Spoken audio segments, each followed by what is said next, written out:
November is National Family Caregivers Month, and we continue to highlight work being done at the Alzheimer's Association. In Nebraska, 83,000 caregivers provide support to people living with Alzheimer's. I'm joined now by Allison Griffin-Hunter, and this is a topic that speaks to you. Thank you so much for coming in. Yeah, thank you for having me. Tell us about your personal experience as a caregiver.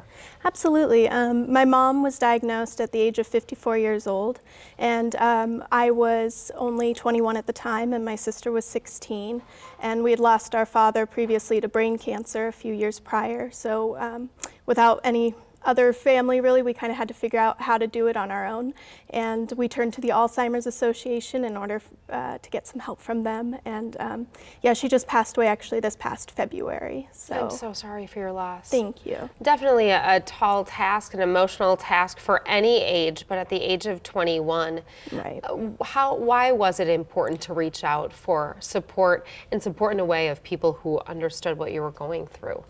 Absolutely. This disease is something that no one can do on your own. You need a community of people around you to support you. And the Alzheimer's Association has been that for me. You know, they got me in touch with things that I never would have guessed that I needed, like a lawyer or working with social services or, you know, figuring out what her care plan would be. So it's important to surround yourself with a good group of people who can help provide that extra support, because it's not a one-person job at all. Right.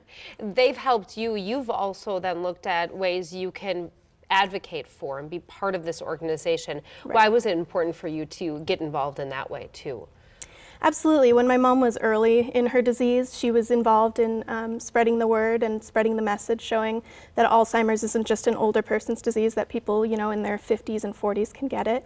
And I wanted to continue that message for her as well. So I've been involved in the Walk to End Alzheimer's every year, raising funds as a team captain.